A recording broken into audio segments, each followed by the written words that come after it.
성경 봉독하겠습니다. 오늘 주실 말씀은 히브리서 11장 29절입니다. 히브리서 11장 29절입니다.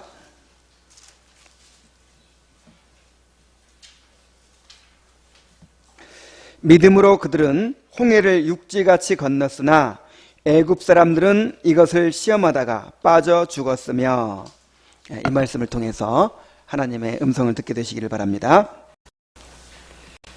우리가 히브리서 11장 29절 말씀을 봉독했는데, 또 이 배경이 되는 출애굽기 14장의 말씀을 또 함께 찾아서 읽어보도록 하겠습니다. 출애굽기 14장입니다.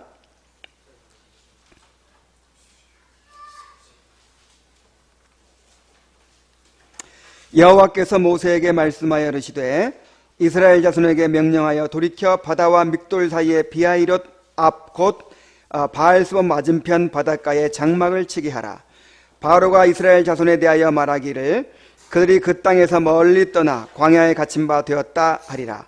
내가 바로의 마음을 완악하게 한즉 바로가 그들의 뒤를 따르리니 내가 그와 그의 온 군대로 말미암아 영광을 얻어 애굽 사람들이 나를 여호와인 줄 알게 하리라 하시매 무리가 그대로 행하니라.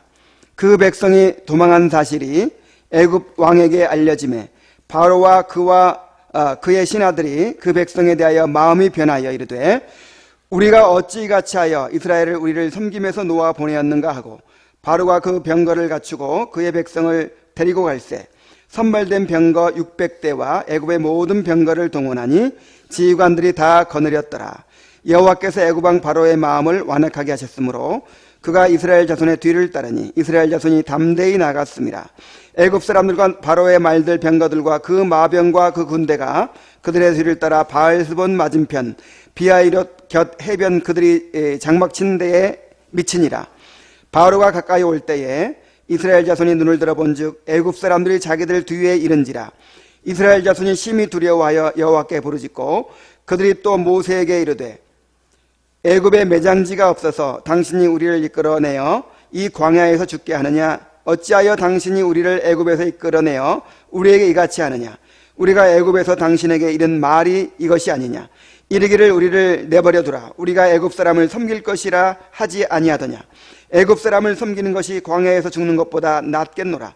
모세가 백성에게 이르되 너희는 두려워하지 말고 가만히 서서 여호와께서 오늘 너희를 위하여 행하시는 구원을 보라. 너희가 오늘 본 애굽 사람을 영원히 다시 보지 못하리라. 여호와께서 너희를 위하여 싸우시리니 너희는 가만히 있을지니라. 여호와께서 모세에게 이르시되 너는 어찌하여 내게 부르짖느냐? 이스라엘 자손에게 명령하여 앞으로 나아가게 하고 지팡이를 들고 손을 바다 위로 내밀어 그것이 갈라지게 하라. 이스라엘 자손이 바다 가운데서 마른 땅으로 행하리라. 내가 애굽 사람들의 마음을 완악하게 할 것인즉 그들이 그 뒤를 따라 들어갈 것이라.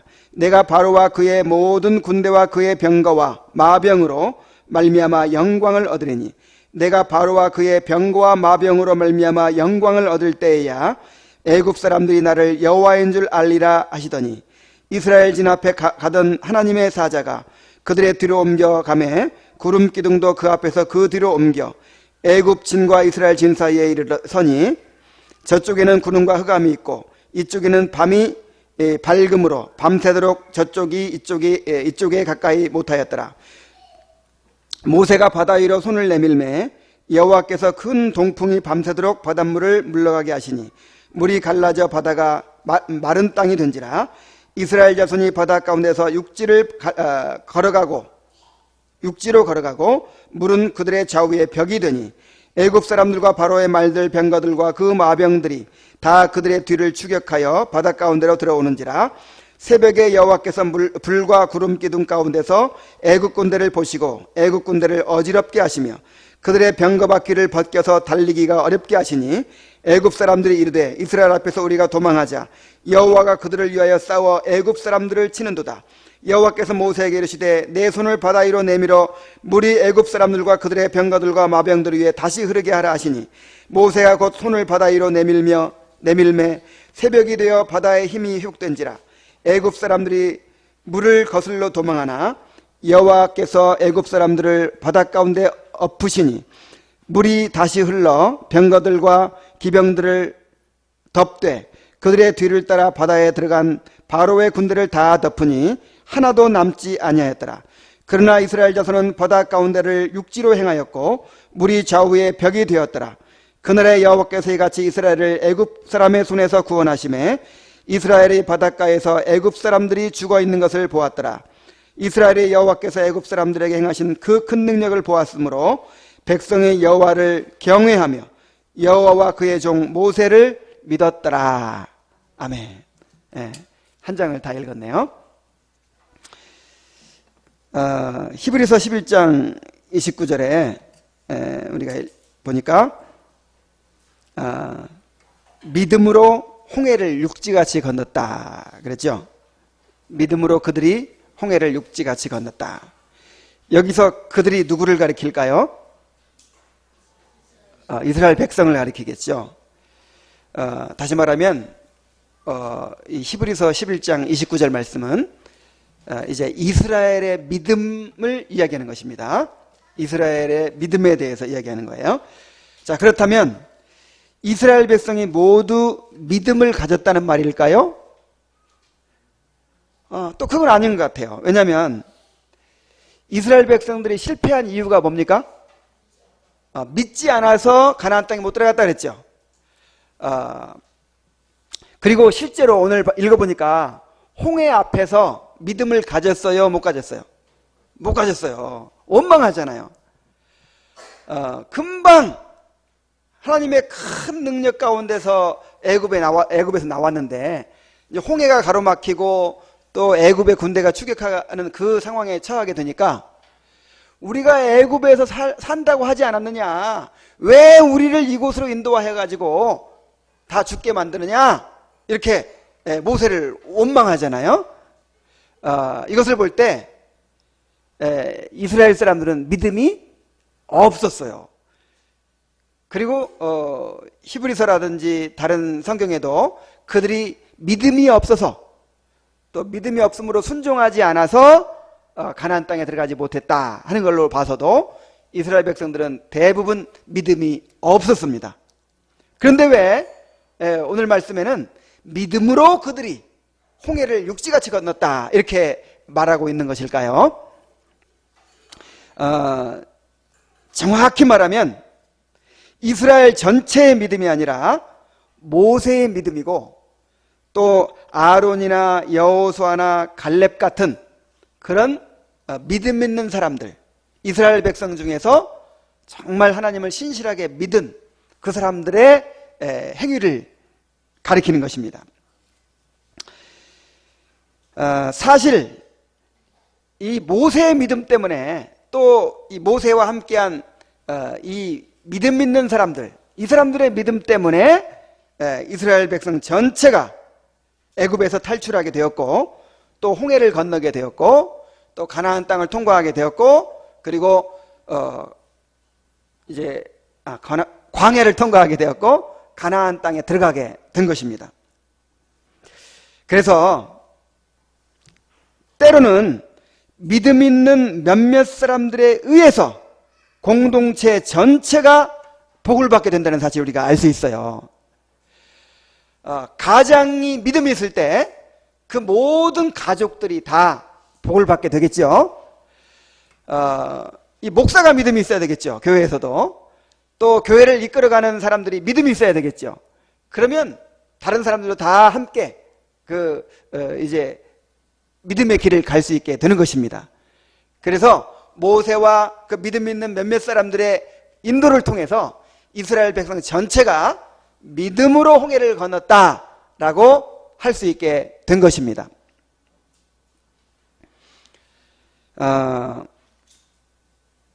오늘은 이제 홍해를 육지같이 건넜던 그 이스라엘의 믿음에 대해서 우리가 이제 살펴보게 됩니다. 자, 먼저 우리 한 가지 생각해야 될 것은 하나님께서 시련을 허락하신다는 것입니다. 하나님은 이스라엘 백성들을 홍해길로 인도하셨어요. 자, 이스라엘 백성들이 이제 애굽에서 나와서 가나안 땅에 들어가는 과정에 있죠. 그런데 원래는 그 애굽에서 가나안 땅으로 가려면은 이 지중해 해안길로 가야 돼요. 그러면 거기는 이제 육지이고 또 이 해안길은 아주 비옥한 평야지대이기 때문에 양식도 많고 물도 많고 그 다음에 이 길도 너무 좋아요. 그리고 가까워요. 한 나흘이면 도착을 한답니다. 애굽에서 가나안까지 며칠? 나흘이면 도착해요. 나흘. 그런데 하나님께서 그렇게 평탄한 길, 양식도 많고 물도 많고 또 나흘이면 도착할 수 있는 평탄한 길을 놔두고 어느 길로 인도하셨다고요? 홍해길, 광야길로 인도하셨다고요. 그래서 이 남쪽으로 내려와 가지고 이렇게 홍해를 건너는 길은요, 홍해 하니까 이 좁은 바다가 아니에요. 아주 넓은 바다입니다. 이제 그 바다 끝으로 가면 이제 수에즈 운하가 있죠. 이제 육지이기 때문에. 그런데 이 남쪽에는 굉장히 이 바다가 넓어요. 그래서 그 바다를 건너가야 됩니다. 그리고 바다를 건너고 나면 그것으로 끝입니까? 이제 광야가 펼쳐져 있어요. 광야는 사람이 다니는 길이 아니에요. 사람이 살 수가 없는 곳이에요. 물이 없어요.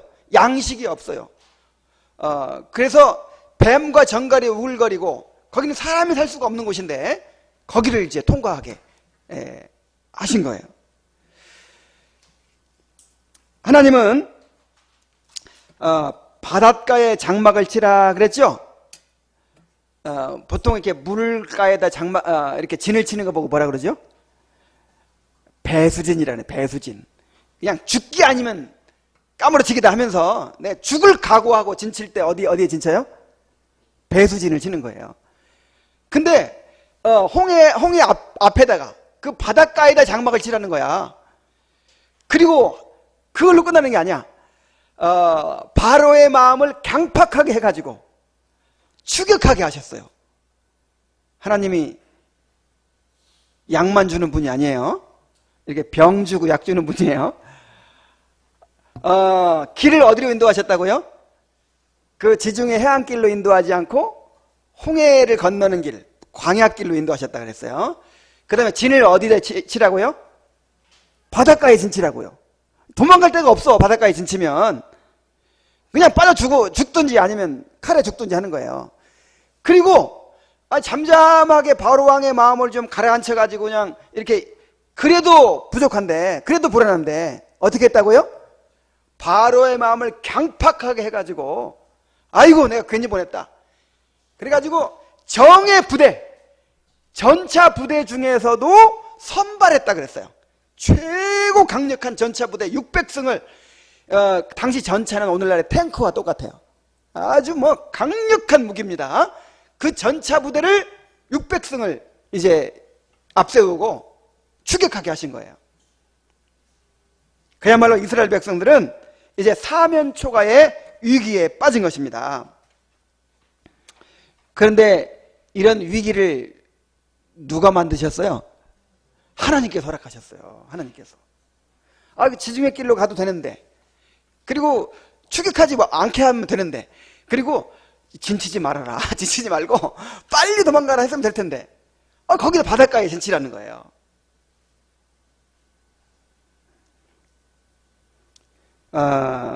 하나님은 우리에게도 때때로 이러한 시련을 허락하십니다.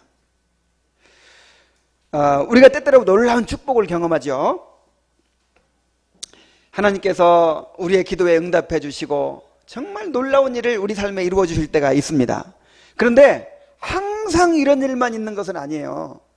이스라엘 백성도 보세요. 10가지 재앙으로 애굽을 치시고 애굽 사람들의 금은 보화를 막 취하게 하셨잖아요. 그때만 해도 이스라엘 백성이 얼마나 막 할렐루야 찬양을 불렀겠어요. 이야, 하나님이 우리와 함께 하시는구나. 그런데 그냥 얼마 지나지 않아서 이렇게 사면초가의 위기에 봉착하게 된 것입니다. 우리도 항상 이렇게 좋은 일만 일어나는 것은 아니고 우리가 감당할 수 없는 그런 시련이 우리 앞에 있어요. 우리는 앞날을 알 수가 없습니다. 전도서 7장 14절에 형통한 날에는 기뻐하고 곤고한 날에는 생각하라. 이 두 가지를 하나님이 병행하게 하사 사람이 그의 장래일을 능히 헤아려 알지 못하게 하셨느니라 그랬어요. 자, 우리 앞에 형통한 일이 있을지 아니면 또 곤고한 일이 있을지 우리가 알 수 있어요, 없어요? 없어요. 자, 우리가 그것을 우리 마음대로 통제할 수가 있어요, 없어요? 없습니다. 그러니까 우리가 하나님 뜻대로 잘 살고 말씀대로만 살면 어려움이 없을 거야, 이러면 우리가 그걸 통제할 수 있다는 얘기잖아요. 근데 그렇지 않아요. 우리가 말씀대로 살아도 하나님 뜻대로 순종하고 살아도 우리가 예기치 못한 이런 시련을 만날 수 있습니다. 하나님께서 형통한 일과 공고한 일을 서로 병행하게 하셨다 그랬어요. 그래가지고 사람으로 그 장래일을 능히 헤아려 알 수 없게 하셨다 그랬어요. 근데 그거 알려고 하는 사람들 있죠? 예언기도 받고 막 앞으로 어떻게 될지, 그거는 하나님의 뜻에 어긋나는 일이죠. 하나님이 그거를 알 수 없게 했다고 그랬는데 자꾸만 알아내려고 하는 거야, 미래의 일을. 그래서 구약시대에는요, 길흉을 말하는 자, 길흉을 말하는 자, 당신 앞으로 몇 년 안에 무슨 집안이 망할 겁니다 한다든지, 아니면 당신이 잘 될 겁니다 한다든지, 이런 장래 그 길흉을 말하는 자는 죽이라 그랬어요. 이거는 하나님을 믿지 않는 일이고 이건 모독하는 일입니다. 자, 그렇다면 누구나 시련을 만날 수 있죠? 앞으로 시련을 만나지 않을 사람이 있어요, 없어요? 없어요. 누구에게라도 이 세상을 살아가는 사람이라면 다 시련이 있습니다. 그렇다면 하나님께서는 왜 하나님을 잘 믿는 사람들에게도 이러한 시련을 허락하시는 것입니까? 왜 하나님께서 이스라엘 백성들을 그렇게 위기 상황 가운데로 인도하셨을까요? 그 이유를 출애굽기 13장 17절에 이렇게 이야기를 하고 있어요.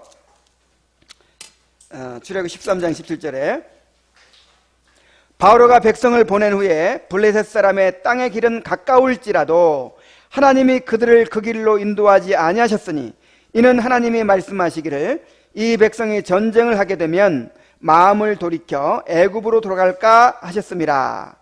그러므로 하나님이 홍해의 광야길로 돌려 백성을 인도하심에 이스라엘 자손이 애굽 땅에서 대열을 지어 나올 때에 이렇게 나오죠. 자, 하나님께서 이 블레셋 해안길로 인도하지 않으시고 홍해 광야길로 인도하신 이유가 뭐라고요? 이 전쟁을 만나게 될까봐. 그러니까 첫 번째 이유예요. 이게 첫 번째 이유. 이 블레셋 사람들은요, 이 구약에 보면은 이 철기 문화가 발달했잖아요. 철기 문화. 그래가지고 무기가 아주 좋아요. 잘 무장된 군대가 있어요. 근데 이스라엘 백성들은 노예 생활만 했지 벽돌만 구워봤지 전쟁을 해봤어요, 안 해봤어요? 해보질 않았단 말이에요. 근데 출발하자마자 전쟁을 만나면 얼마나 참 당황하고 두려워하고, 또 가까우니까 어떻게 하겠어요? 금방 애굽으로 돌아가려고 할 거 아니에요. 홍해를 건너버렸으면 못 들어가는데 그 해안길로 왔기 때문에 금방 돌아갈 수 있으니까 우리 다시 돌아가자 이럴 거 아니에요. 그래서 하나님께서 그들의 연약함을 배려하셔서 이제 블레셋 길로 가지 못하게 하신 거예요. 근데 그것만이 아닙니다.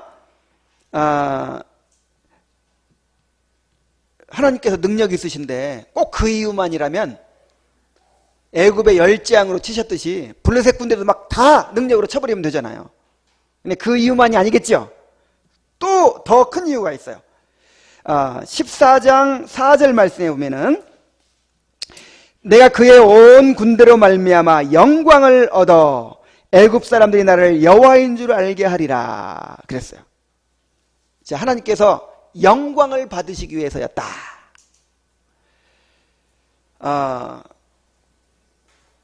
하나님께서 다 작정을 하고 계셨어요.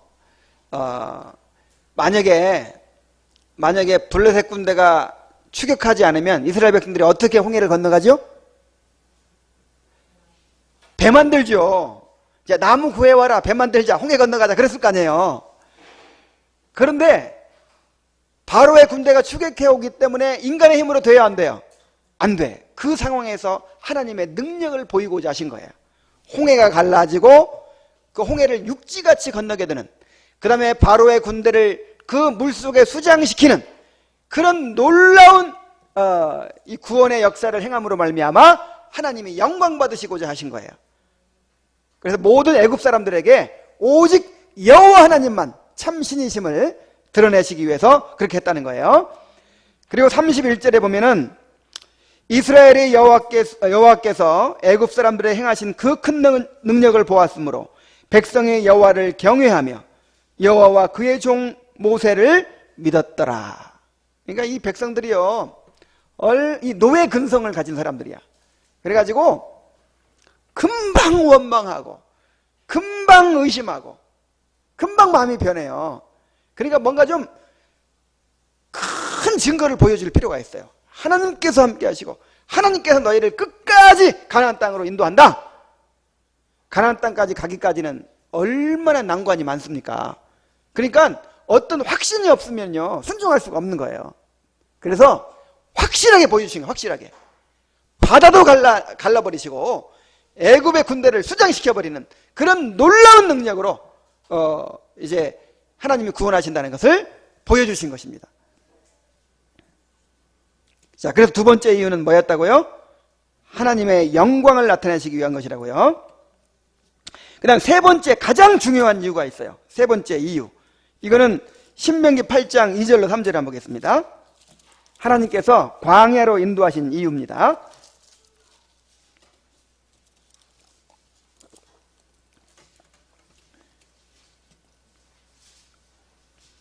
자, 찾으셨습니까? 8장 2절로 3절. 내 하나님 여호와께서 이 40년 동안에 내게 광야길을 걷게 하신 것을 기억하라. 자, 광야길을 누가 걷게 했어요? 하나님이. 여러분들 지금까지 살아온 과정 보니까 무슨 길 걸어왔어요? 광야길. 앞으로도 걸어가야 할 길이 무슨 길이에요? 근데 그 길을 누가 걷게 하셨어요? 하나님이 걷게 하셨어요. 이는 너를 낮추시며 너를 시험하사 내 마음이 어떠한지 그 명령을 지키는지 지키지 않는지 알려 하심이라. 너를 낮추시며 너를 줄이게 하시며 또 너도 알지 못하며 내 조상들도 알지 못하던 만나를 내게 먹이신 것은 사람이 떡으로만 사는 것이 아니요 여호와의 입에서 나오는 모든 말씀으로 사는 줄을 내가 알게 하려 하심이라 그랬어요. 자, 세 번째 이유가 뭡니까? 이스라엘 백성들을 훈련하시기 위해서였어요.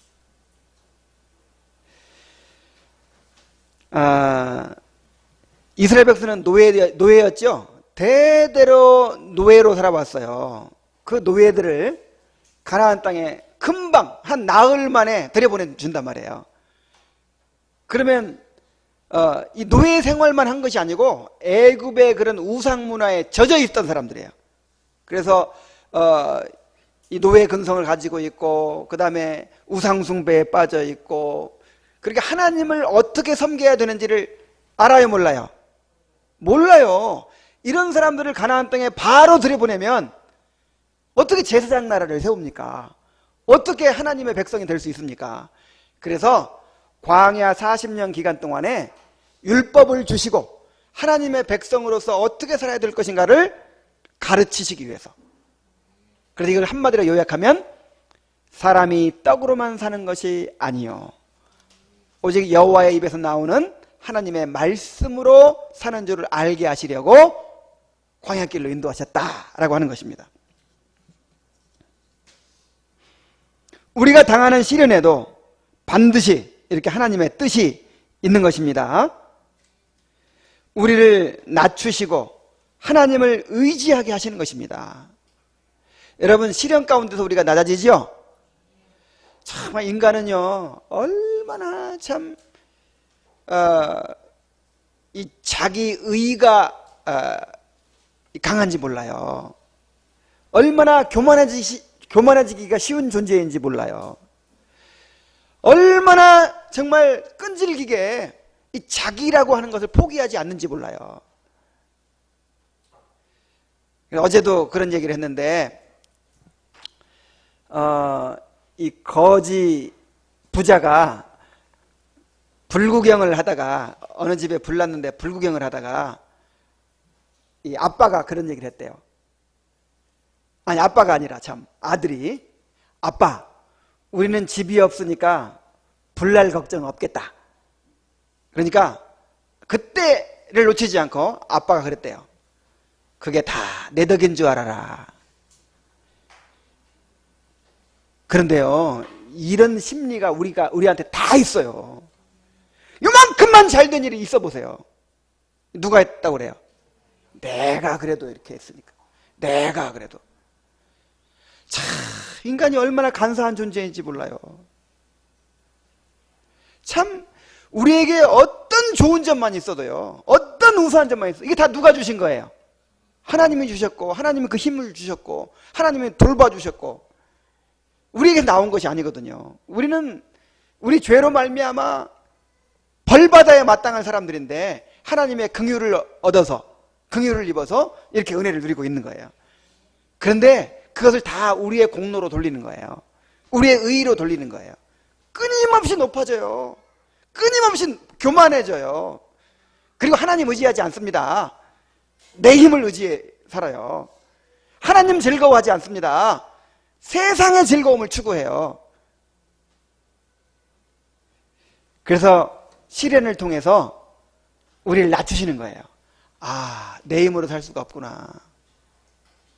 정말 내 힘으로 살 수가 없구나. 우리 자녀를 키우면서도 순탄하게 크는 자녀들이 하나도 없어요. 정말 그런 때로는 아프기도 하고, 때로는 말썽을 부리기도 하고, 때로는 그냥 속을 썩이기도 하고, 그럴 때마다 내 마음대로 안 되는구나. 하나님의 은혜가 아니면 안 되는구나. 이렇게 깨닫는 거예요. 여러분, 감기 몸살이라도 한번 걸려보세요. 그럼 벌써 깨닫죠? 이야, 이거 건강하게 그냥 두 발로 걸어 다니는 거, 야, 이게 보통 일이 아니네. 이게 정말 큰 은혜였네. 여러분, 인간은요 고난이 없으면 깨닫지 못하는 존재예요. 맞습니까? 그래서 다윗은 그렇게 하나님께 기도했어요. 주께서 나를 괴롭게 하심은 성실하심으로 말미암으니이다. 하나님께서 우리의 고난을 주시는 것이 본심이 아니라 그랬어요. 그런데 왜 고난을 주셔야만 됩니까? 이 고난을 통해서 우리를 끊임없이 깨우치시는 거예요. 끊임없이 낮추시고 깨뜨리시고 깨닫게 하시고 깨끗하게 하시고 주님의 형상으로 빚어가시는 거예요. 우리를 하나님 나라에 합당한 사람으로 훈련하시는 것입니다.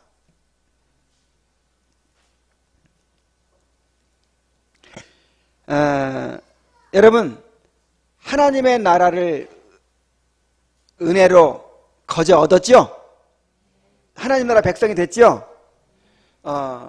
근데 여기서 항상 오해해, 사람들이. 우리가 천국을 소유하게 됐죠? 그런데 내가 은혜로 구원을 받았다, 은혜로 천국 백성이 됐다, 요거를 어떻게 오해를 하냐면 과정이 없는 것으로 오해를 해요. 이제는 어떻게 살든지 천국은 간다. 이제는 천국은 따놨다. 이제는 내가 이 땅에서 복받을 일만 남았다. 아니면 내가 상급을 쌓을 일만 남았다. 이렇게 생각한단 말이에요. 하나님께서 우리에게 은혜로 구원해 주신다고 할 때, 은혜로 값없이 천국을 주신다고 할 때 과정을 생략하신 거 아니에요. 우리를 천국을 데려가시려면, 천국을 상속하게 해주시려면 천국의 상속자로서 뭘 받아야 돼요? 훈련을 받아야 돼요. 하나님 나라에 합당한 사람으로 연단을 받아야 돼요. 그래서 바울 사도가 복음 전하면서 항상 그런 얘기를 하잖아요. 하나님 나라에 들어가려면 많은 환난을 받아야 된다. 왜요?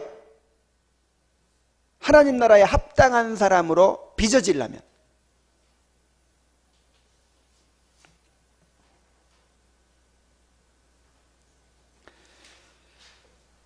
그래서 세상 사람들은요, 아무렇게나 살아도 하나님께서 버려두십니다. 왜냐하면 그 사람은 다 어떤 사람들이에요? 전부 다 심판받아서 영원히 멸망할 사람들이에요. 그래서 그 사람들은 아무렇게나 살아도 그냥 내버려 둘 때가 많아요. 돼지가 살찌는 거는 축복이 아닙니다. 살이 점점 찌면 어떻게 돼요? 돼지가 살쪄가는 거 부러워하지 마세요. 내 마음대로 그냥 죄 지으면서 내 마음대로 사는 사람들 다 잘되고 형통하고 막 떵떵거리잖아요. 그거 부러워하지 마세요. 정말 하나님 나라 백성들은 하나님 나라에 합당한 사람들이 되기 위해서 연단을 받는 것입니다. 광야에서 훈련을 받는 것입니다. 그것을 기뻐하시기 바랍니다. 자, 그렇다면 이제 시련을 만났을 때 우리가 어떻게 대처를 해야 될까요? 먼저 이스라엘 백성들의 반응을 한번 봅시다. 자, 이스라엘 백성들은 어떻게 반응을 했습니까? 그들은 하나님의 약속을 믿지 못하고 모세를 원망했어요. 10절부터 12절까지 보니까 바로가 가까이 올 때에 이스라엘 자손이 출애굽기 14장 10절로 12절입니다. 바로가 가까이 올 때에 이스라엘 자손이 눈을 들어 본즉 애굽 사람들이 자기들 뒤에 이른지라. 이스라엘 자손이 심히 두려워하여 여호와께 부르짖고 그들이 또 모세에게 이르되 애굽에 매장지가 없어서 당신이 우리를 이끌어내어 이 광야에서 죽게 하느냐? 어찌하여 당신이 우리를 애굽에서 이끌어내어 우리에게 이같이 하느냐? 우리가 애굽에서 당신에게 이른 말이 이것이 아니냐? 이르기를 우리를 내버려 두라. 우리가 애굽 사람을 섬길 것이라 하지 아니하더냐? 애굽 사람을 섬기는 것이 광야에서 죽는 것보다 낫겠노라. 이야, 정말 내가 하나님 같으면 그냥 어떻게 해버리고 싶어요. 아니, 지금까지 하나님께서 어떻게 인도하셨죠? 불과 며칠 전이잖아요. 이 애굽 땅을 10가지 재앙으로 초토화시켰어요, 하나님이. 그리고 이스라엘 백성들만 그 재앙에서 건져주셨어요. 그리고 마지막 재앙, 모든 장자가 죽는 재앙에서 이스라엘 백성들만 살려주신 거예요. 그리고 애굽의 금은보화를 다 취해가지고 애굽을 탈출하게 하신 거예요. 아니, 이토록 놀라운 능력으로 역사하시고 구원해 주신 그 하나님의 역사는 싹 잊어버리고 또 어려움이 닥치니까 어떻게 해요? 원망하는 거예요. 원망도 어쩌면 그렇게 얄밉게 얼마나 원망하는지 모르겠어. 어디 애굽에 매장지가 없어가지고 우리를 여기서 죽게 하느냐. 이야, 정말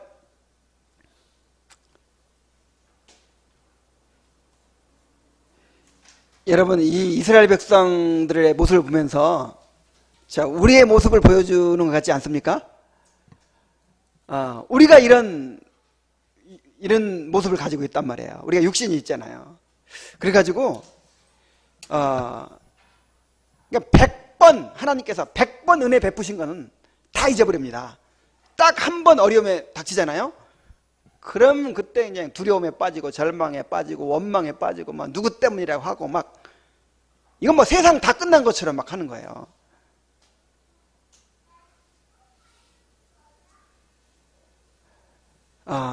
여기서 정말 이 하나님의 백성을 알아볼 수 있는 거예요. 정말 구원받은 사람을 알아볼 수 있는 거예요.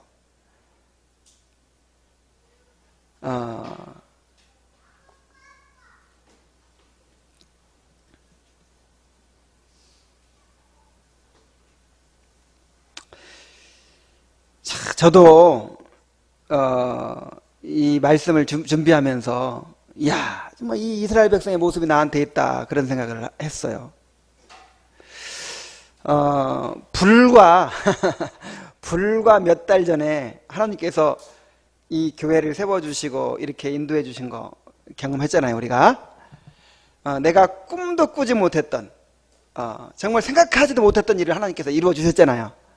야, 이 귀한 사람들을 모아주시고, 그 다음에 이렇게 좋은 예배당을 주시고, 돈 10원도 없었잖아요. 이걸 하나님께서 해주셨어요. 그런데 계속 좀 어려운 일이 생기면 그 생각은 다 어디로 가버리고 그냥 앞날만 걱정되는 거야. 앞날만. 아이고 이거 큰일 났다. 그리고 막 그 걱정 근심이 내 마음을 지배하고 두려움에 빠져가지고 자기 연민에 빠지고, 정말 얼마나 참 믿음 없는 모습을 드러내는지 몰라요. 자, 그런데 모세는 어떻게 반응했습니까? 모세는 하나님께서 구원해 주실 것을 믿었습니다. 모세는 하나님의 계획을 다 알고 있죠? 하나님의 계획은 뭐예요? 애굽 땅에서 인도하여 내가지고 홍해 바다에 빠뜨려 죽이려고 인도하셨습니까? 애굽에서 인도하여 내다가 광야에서 다 죽이려고 인도하셨습니까? 애굽에서 인도하여 내서 어디로? 가나안 땅으로 인도하여 들이시려고 하나님께서 인도하셨잖아요. 자, 그러니까 누가 책임지겠어요? 하나님이 책임지죠, 하나님이. 그래서 모세가 백성들을 안돈시켰습니다. 14장 13절로 14절에 그 유명한 말씀이 있어요. 모세가 백성에게 이르되 너희는 두려워하지 말고 가만히 서서 여호와께서 오늘 너희를 위하여 행하시는 구원을 보라. 너희가 오늘 본 애굽 사람들을 영원히 다시 보지 못하리라. 여호와께서 너희를 위하여 싸우시리니 너희는 가만히 있을지니라. 많이 들어본 말이죠? 가만히 있으라. 이게 성경에서 나온 말이에요. 이 세월호에서는 가만히 있으라 그래가지고 사람들이 다 죽었는데, 이 하나님도 안 믿는 사람들이 가만히 있으라면 돼야 안 돼요? 이 큰일 날 말이에요. 하나님 없는 사람들은 가만히 있으라고 하면 안 돼. 내 힘으로 살아야 되니까. 그러나 하나님을 믿는 사람들은 이 말을 할 수 있는 거예요. 하나님이니까, 하나님을 믿으니까 이 말을 할 수 있는 거예요. 너희는 가만히 있을지니라. 모세는 하나님께 기도했습니다. 15절에 보니까 여호와께서 모세에게 이르시되 너는 어찌하여 내게 부르짖느냐 그랬죠. 그러니까 부르짖었다는 거죠. 하나님께 기도했어요. 이 말씀은 기도한 것을 책망한 것이 아니라 어찌하여 부르짖기만 하느냐는 말씀으로서 이제 무엇인가 이렇게 행하도록 그렇게 지시하시는 말씀이죠. 하나님은 모세의 기도에 응답하셨습니다. 그래서 지팡이를 들고 이 손을 바다 위로 내밀어서 그것이 갈라지게 하라 그랬어요. 지팡이를 들고 손을 바다 위로 딱 이렇게 내미니까 어떤 일이 일어났습니까? 바다가 쫙 갈라지고, 여러분 쉽게 보셨어요? 쉽게? 이 물벽이 양쪽으로 쫙 이렇게 서게 되는 거예요. 자, 바다 밑에 육지같이 땅이 드러났어요. 이야, 그 엄청난 일 한번 생각해 보세요. 양쪽으로 물벽이, 홍해가 깊습니다. 그러니까 막 깊은 데는 몇백 미터까지도 돼요. 막 그런 물벽이 이렇게 막 양쪽으로 서 있고, 그 사이로 이스라엘 사람들이 몇 명이죠? 장정만 60만이니까 최소 200만 정도의 200만 명의 백성들이 이제 그 홍해 길을 건너는 거예요. 이 광경을 한번 생각해 보세요. 그러니까 뒤따르던 그 바로 왕의 전차 부대도 추격을 해요. 그러니까 하나님께서 이제 이스라엘 백성 다 건넌 다음에 다시 손을 내밀어 물이 합해지게 하라. 그러니까 손을 내미니까 어떻게 됐어요? 그 홍해 바닷물이 다시 합해져 버렸어요. 그래서 모든 바로의 군대가, 그 전차 부대가 다 물속에 수장되어 버리고 말았습니다. 그래야 하나님은 바로의 군대를 인하여 영광을 받으셨어요. 이스라엘 백성들은 과연 하나님께서 우리와 함께 하시고 우리를 가나안 땅까지 능히 인도하시는 분이시다라고 하는 것을 확신하게 됐습니다. 그래서 우리도 시련을 만날 때 이 모세처럼 믿음으로 반응해야 된다는 것입니다. 하나님의 구원을 믿어야 돼요. 여러분, 하나님의 구원하심을 믿습니까? 구원이 하나님께 달려있음을 믿습니까? 이 구원을 믿는다는 말은요, 우리가 천국 갈 것을 믿는단 말이죠? 여러분, 천국 갈 것을 믿죠? 하나님께서 나를 천국 보내주실 것을 믿죠? 그러면 그 과정까지 믿는다는 말이에요. 자, 무슨 얘기인지 아시겠어요? 나를 천국에 이르도록 끝까지 인도해 주실 것을 믿는다는 것은 하나님께서 그 모든 과정을 다 주장하시고 인도해 주실 것을 믿는 것입니다. 그래서 결국 하나님께서 나를 구원해 주실 것을 믿는다면 그 구원을 이루시는 과정도 믿어야 돼요. 그 구원을 이루시기 위해서 우리에게 시련도 허락하시는 거예요. 이 시련이, 이 고난이 구원의 도구입니다. 뭐라고요? 구원의 도구라고요. 자, 구원이 무엇입니까? 구원은 간단히 요약하면 칭의와 성화로 이루어지죠. 칭의와 성화가 함께 구원입니다. 그래서 우리를 값없이 의롭다 하시고 또 실제로 우리를 이제 거룩하게 만드시는 거예요. 그래가지고 천국으로 들어가게 하시는 거예요. 그래서 그 거룩하게 만드시는 그 과정을 성화라고 하는데, 우리를 어떻게 거룩하게 하십니까? 우리를 거룩하게 하시는 과정이 바로 용광로 속에서 금을 재련하시는 것으로 비유했어요, 성경에.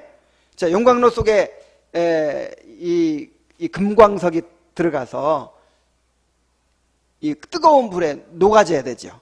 그래서 불순물은 다 빠져나가고 순수한 금이 남는 것입니다. 정금이 되는 것입니다. 그래서 우리의 성화가 바로 이 정금이 되는 거예요. 정금. 정금은 불이 없으면 안 되죠. 그래서 너희에게 다가오는 불시험을 이상한 일 당하는 것처럼 이상히 여기지 말고 그리스도의 고난에 참여하는 것으로 기뻐하고 즐거워하라 그랬어요. 이거는 성경 전체적으로 그렇게 우리에게 보여주는 진리입니다. 우리가 환난 중에도 즐거워하나니 환난은 인내를, 인내는 연단을, 연단은 소망을 이루는 줄 알미로다. 이게 뭘 말해주느냐면 구원의 과정을 보여주는 거예요. 우리의 구원을 완성하시는 과정. 그래서 성경에는 고난을 만날 때, 시련을 만날 때 이게 좋은 일이라고 얘기해요? 나쁜 일이라고 얘기해요? 좋은 일이라고 얘기해요. 시련을 만날 때 기뻐하라는 거예요. 즐거워하라는 거예요. 왜냐하면 이것이 구원의, 하나님이 우리를 구원하시는 도구이고 과정이기 때문에. 다시 말하면 이스라엘 백성으로 비유해 설명하자면 홍해를 만난 거, 바로 왕이 추격해 오는 거, 물이 떨어진 거, 양식이 없는 거, 이게 전부 다 무슨 과정이에요? 하나님을 알게 되는 과정이고 그들이 믿음이 연단되는 과정이고 그들이 하나님의 백성을 훈련받는 과정이에요. 양식이 계속 떨어지지 않았으면 만나가 내릴 필요가 있어요, 없어요? 없는 거예요. 물이 그냥 자연수가 나오면 반석에 생수가 나올 필요가 있어요, 없어요? 없는 거예요.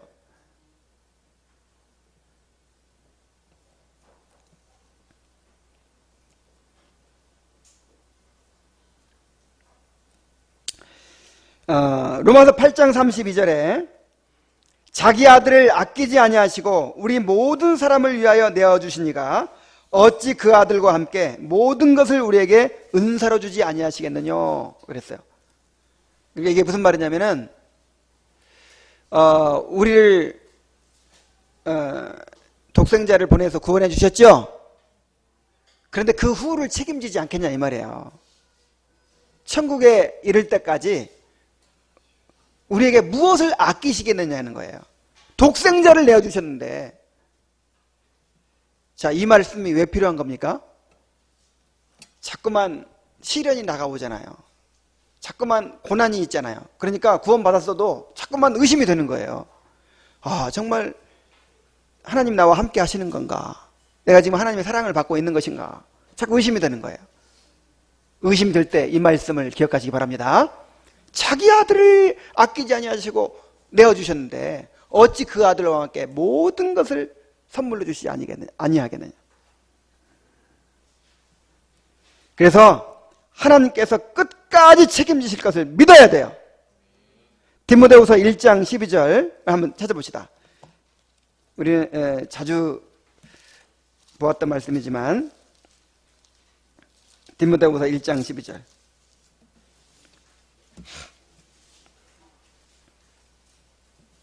이로 말미암아 내가 또 이 고난을 받되 부끄러워하지 아니함은 내가 믿는 자를 내가 알고 또한 내가 의탁한 것을 그날까지 그가 능히 지키실 줄을 확신함이라. 자, 왜 이런 말을 했을까요? 부끄러워하지 않는다는 말을 왜 했을까요? 자기가 하나님의 사도래. 하나님의 사도라 그러고 하나님이 자기한테 직접 말씀해 주셨다 그러고 막 복음을 전한단 말이에요, 바울이. 그런데 하는 일마다 안 돼. 배 타고 가면 풍랑 만나. 어디다가 복음 전하면 감옥에 갇혀. 온갖 질병은 많아요. 육체에 가시가 있다 그랬죠? 하여간 이 가시도 보통 가시가 아니에요. 치명적인 가시야. 그러니까 3번이나 간구하지. 병들어서 골골하지. 굶기를 밥 먹듯 하지. 감옥에 갇히지. 풀려났다가 또 감옥에 갇힌 거예요. 지금 2번째 투옥이에요. 그래서 외적으로 보면 바울 사도가 되는 일이 하나도 없어. 왜 이렇게 고난이 많아? 왜 이렇게 시련이 많아? 사람들이 그렇게 비난했겠죠. 아니, 사도라는 사람이, 하나님의 직접 계시를 받는 사람이 도대체 꼴이 그게 뭐냔 말이야. 꼴이. 근데 바울은 뭐라 그래요? 내가 또 이 고난을 받되 뭐 하지 아니하면 부끄러워하지 않는다. 왜요? 내가 믿는 자를 내가 알기 때문에, 또한 내가 의탁한 것을 그날까지 그가 능히 지키실 줄을 확신함이라. 의탁한 게 뭐예요? 의탁한 거 나의 구원입니다. 구원. 천국에 도착할 때까지의 모든 과정을 말하는 거예요. 구원을 완성하시는 과정. 그게 지금 누구한테 맡겨져 있어요? 하나님께 맡겨져 있어요. 누가 책임지십니까? 하나님이 책임지세요.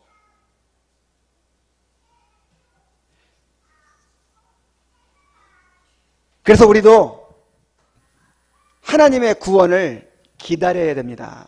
우리 이사야서 30장 15절로 16절 한번 봅시다. 이사야서 30장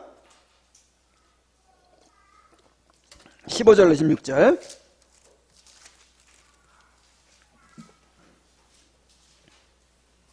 자, 함께 읽어보겠습니다. 자, 시작.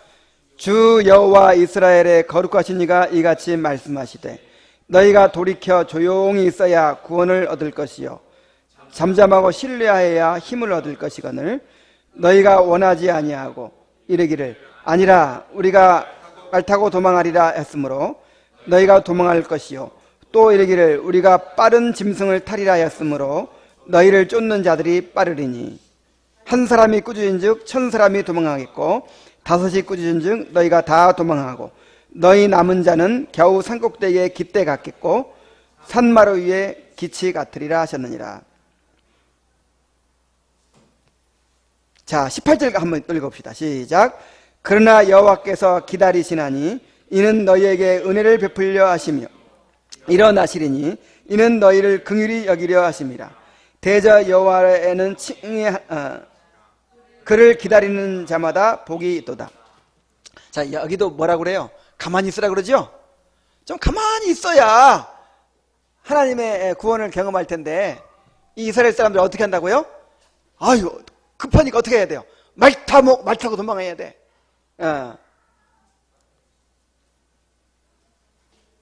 그 다음에 빠른 짐승을 타리라 했으므로 너희를 쫀달이 더 빠를 것이다.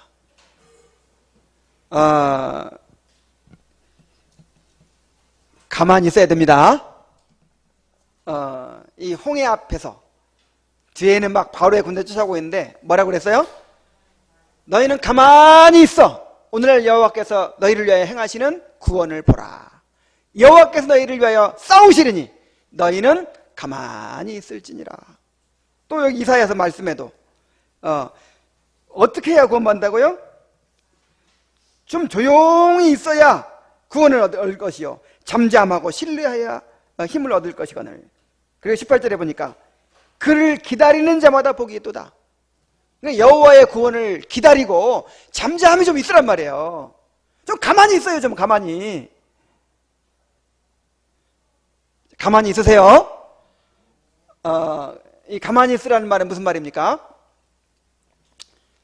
두려움과 절망에 빠지지 말란 말이에요.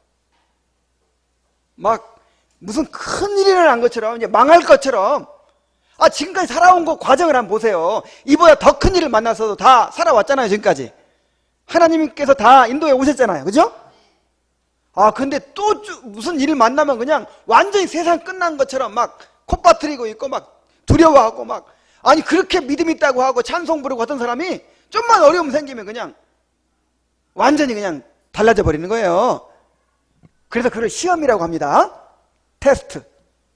지금 평탄한 때에 이거는 믿음이 있는지 없는지 알 수가 없어요. 시련을 만나봐야, 어려운 일을 당해봐야 그 사람이 진짜 믿음이 있는지 없는지 알 수 있는 거예요. 그래서 시험입니다. 그래서 가만히 있으라는 말은 첫째 무슨 말이라고요? 두려워하지 말고 절망에 빠지지 말아라. 두려움과 절망에 빠지지 말아라. 자, 두 번째는 또 뭐냐면은 인간적인 방법으로 해결하려고 하지 말라는 거예요. 이런 때 알아보는 거예요. 그냥 이 어려움이 생기면은 그동안 배웠던 말씀 다 잊어버립니다. 그동안 하나님의 백성은 이렇게 살아야 된다, 이거 다 잊어버려요. 그냥 인간적인 방법, 세상 사람처럼 그렇게 해결하려고 하는 거예요. 그러나 불리하더라도, 손해보더라도, 안 될 것 같아도 인간적인 방법으로 해결하려고 해서는 안 됩니다. 그 다음에 조급하거나 서두르지 말라는 거예요. 성경에는요, 이 조급한 거, 이 서두르는 거, 이거를 굉장히 부정적으로 얘기를 해요. 좀 잠잠히 기다릴 줄 알아야 된다는 거예요. 신앙은 인내입니다. 기다리는 거예요. 기다리라는 거예요. 그런데 아무것도 안 하면서 기다리는 건 아니에요. 순종하면서 기다리는 거예요. 내가 할 수 있는 일을 하면서 기다리는 거예요. 이것도 오해하면 안 됩니다. 어떤 사람은 하나님께 맡겼다 그러면서 아무것도 안 하고 그냥 관심도 안 갖고, 이거는 믿음 아니에요. 이거는 방임이고, 이거는 게으름이야, 게으름. 게으름과 믿음을 혼동하지 마세요. 정말 믿음 있는 사람은 내가 할 일을 하면서, 순종하면서 하나님께서 행할 일을 기다립니다.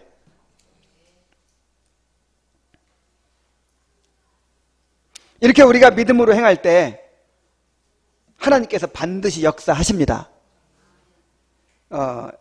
그래서 이 18절 말씀이 굉장히 재미있어요. 그러나 여호와께서 기다리시나니 이는 너희에게 은혜를 베풀려 하시며 일어나시리니 너희를 긍휼히 여기려 하심이라. 그러니까 하나님이 기다리시는 것도 은혜를 베풀려 하시는 거고, 일어나시는 것도 긍휼을 베풀려 하심이에요. 다시 말하면, 아니 기도했는데 하나님이 아무것도 안 하고 계시네. 지금 뭐 하고 계시는 거예요? 지금 기다리시는 거예요. 바로의 군대 가까이 올 때까지 기다리시는 거예요. 그냥 기다리시는 것도 은혜란 말이에요. 그 다음에 뭔가를 막 행하시는 것도 은혜란 말이에요. 그러니까 우리도 기다려야 된다는 거예요. 대저 여호와는 정의의 하나님이시라. 그를 기다리는 자마다 복이 있도다. 우리 한번 따라해 봅시다. 그를 기다리는 자마다 복이 있도다.